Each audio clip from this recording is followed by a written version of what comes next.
Mukesh, thank you. Minister, thank you for being here. Thank you for your service. Thank you for your commitment to the U.S.-India partnership. The Prime Minister just had a terrific visit here to the United States, and I want to talk to you about one of the initiatives that Mukesh talked about, the alliance. But I want to jump right into it because we don't have a lot of time.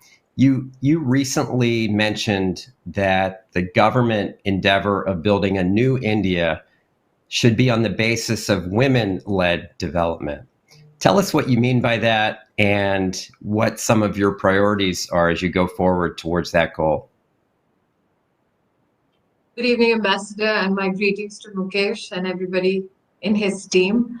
I think I take a leaf out of the Prime Minister's agenda, who spoke of the fact that for years in our country, we've spoken about empowering women, but it's time to recognize that if we have to build a resilient nation, we need to ensure that women lead development, and it is a women-led development agenda throughout all ministries and departments of Government of India, which means the Prime Minister, who has persistently focused on convergence of efforts and ideas, who has not only spoken of but also engaged in cooperative federalism, now seeks partnerships within government, with states, and with citizens across the country so that women become the fulcrum not only of the development agenda but also the societal agenda.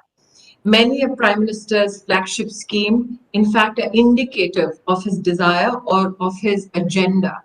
To begin with, in the year 2014, the Prime Minister was insistent that every Indian citizen who has till then been unbanked, is not availing any financial services from our banking institution, is given the privilege of opening a bank account with the support of the Government of India.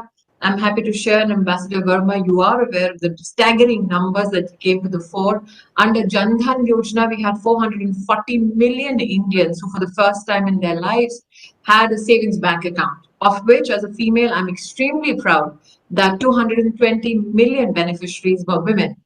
The Prime Minister believes that if we want to engage with our citizens with regards to subsidy, grants, or financial support, we need to ensure that transactions with the Indian Treasury are transparent.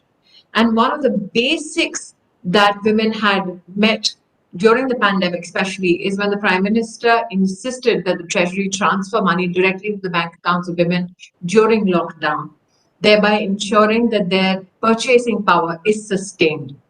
We also saw the remarkable success of the Mudra Yojana, which is a collateral-free loan given by banking institutions with support of the Government of India. Though this program was not gender-inclined or gender-focused, we were happy to celebrate that of all the beneficiaries, 170 million Indian women kick-started their small enterprises with the support of this flagship program. You're also aware that we have had, for the first time in the history of our country, a mammoth health support mechanism under Ayushman Bharat, wherein 100 million families for the first time received medical cover, close to 5 lakh rupees across 24,000 hospitals in our country.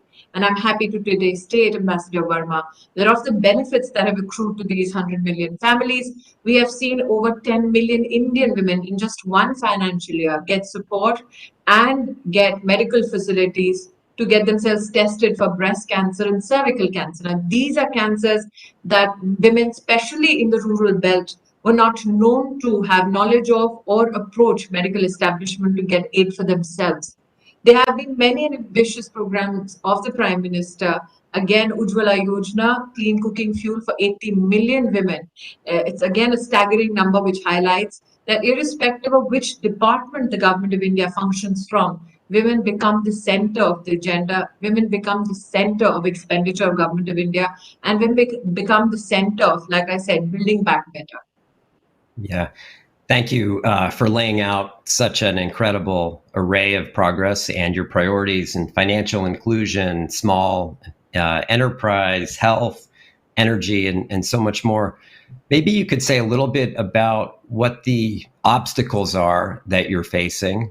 And, the great thing about this organization, US-India Strategic Partnership Forum, is that you've got America's largest companies and organizations who are committed to India. How can we help you as you deal with those obstacles that you have in front of you, the remaining obstacles? I think, especially during the pandemic, we had 6 million plus female workforce as doctors, as medical health professionals who led the charge in facing or fighting the pandemic. We have seen a consistent effort by the government to ensure that basic needs of women, be it building of toilets, wherein the Prime Minister's flagship program, again, the Swachh Bharat Yojana, ensured that 100 million women now have individual household toilets that they can access. National education policy, which has now found a change after 3 decades.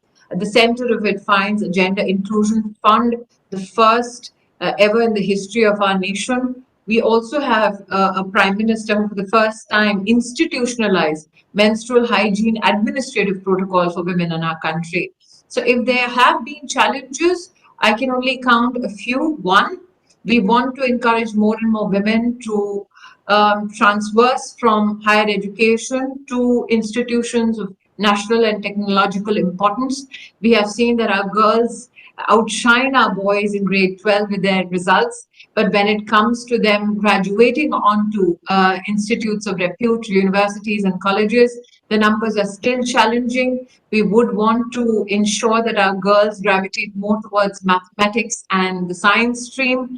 We are committed as a government to ensure that women in our country do find leadership roles in corporate organizations, do find leadership roles even in administration. We have a finance minister who is a female, who's held a portfolio earlier as defense minister. And I think that what we celebrate is that this change is being led by a man, thereby indicating to our nation that if we talk about putting women at the center of the development agenda, it is an agenda that needs to be fulfilled by men and women together. Yeah, that's a great point. You mentioned both corporates and you mentioned the government. And I know you've spoken about both of those, that you need more women in corporate leadership positions on boards of directors. And you also want to see more women in government and in public service. India's also has very impressive numbers in that regard, but still a ways to go. How do we achieve both those goals in the corporate sector and in politics and in public service as well? The Prime Minister, again, like I said, has led from the front when it comes to organizationally ensure that the Bharatiya Janata Party, the political organization that we all belong to, has created equal space and opportunity for women.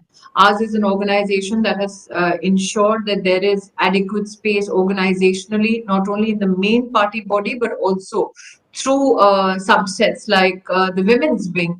We ensure that we support more and more women from the grassroots to come into the political mainstream. I also think that it is essential here to highlight that in India, we have the highest number of female politicians in office in our panchayat, which is our rural government structures, in our urban local bodies, where we see their participation grow such that when we quantify their contribution, we see that wherever women have held political and administrative office, we see that the Sustainable Development Goals or the Human Development Indices measure women and their participation and their performance much better as compared to men, with all due respect to the men on the platform today. So I think that if there is a direction in which we all need to head at, we need to ensure that we can help enhance their capacities to serve. Women have been many a time spoken about from the perspective of needing aid. I think they just need facilitation of more opportunities to learn best practices from across the world. And if we can facilitate them with that new knowledge, there's much that they can achieve on their own. Can I talk about two specific areas? Again, areas that you've talked about. One is digital literacy, and the other is in kind of skill development in technology specifically. And that's something, at MasterCard, we've been proud to actually focus on digital entrepreneurship for women and small and medium enterprise businesses that they lead. But I wonder if you can talk about the gap there that still needs to be filled on digital literacy and technology specifically.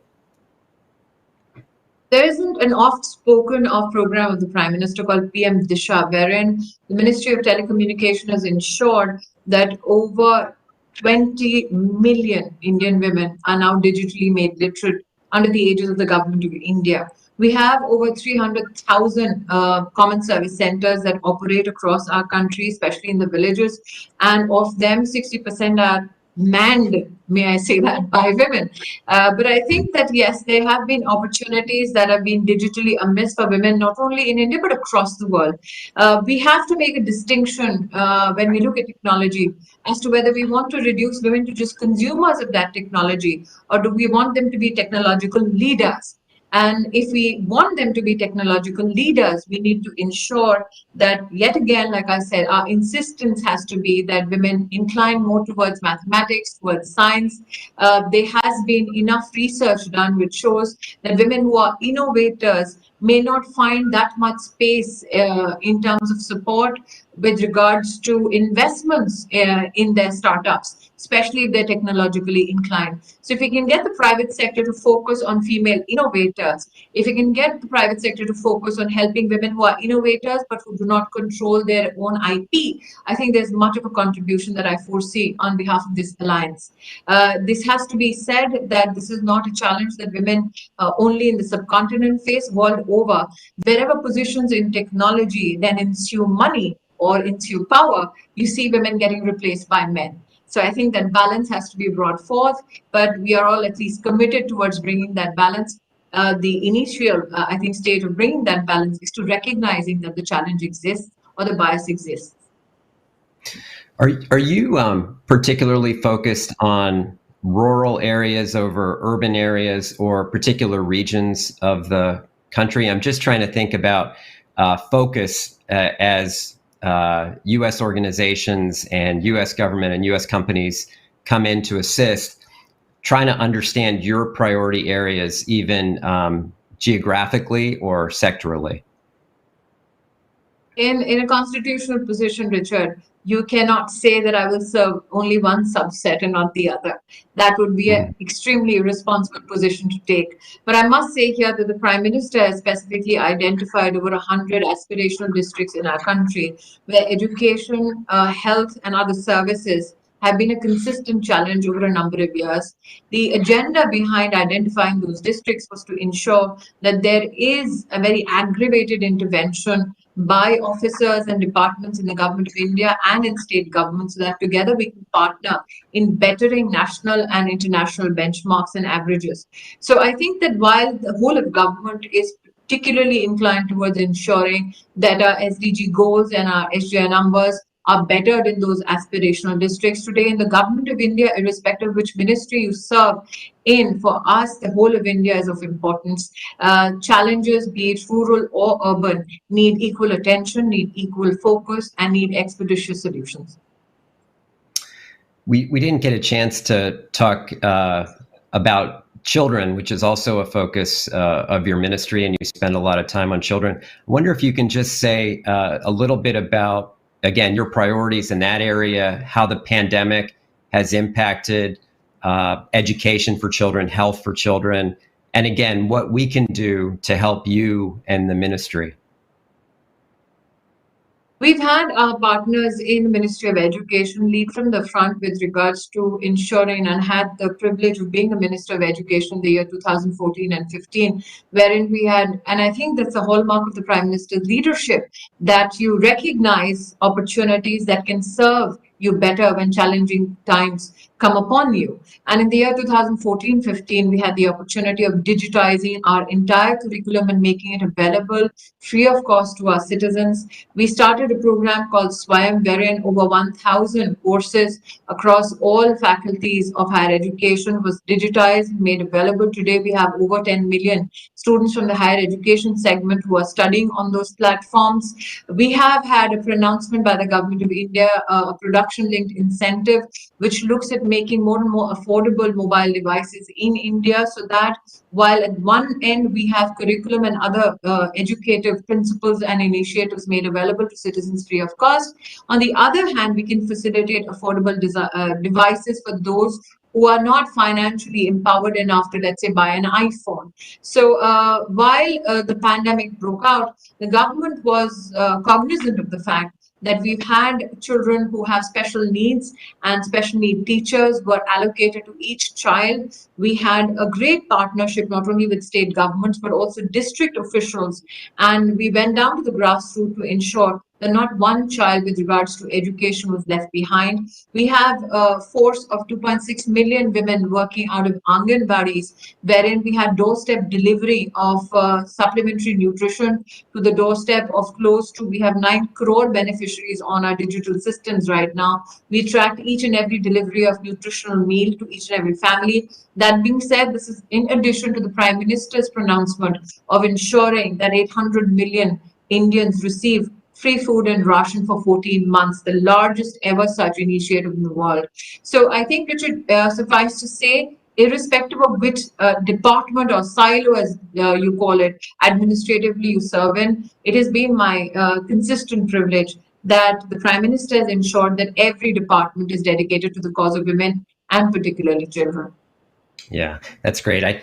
And Minister, I think I have time for one more question, and I wanted to focus in on the Prime Minister's visit, which was a terrific visit, as I said, with a lot of deliverables.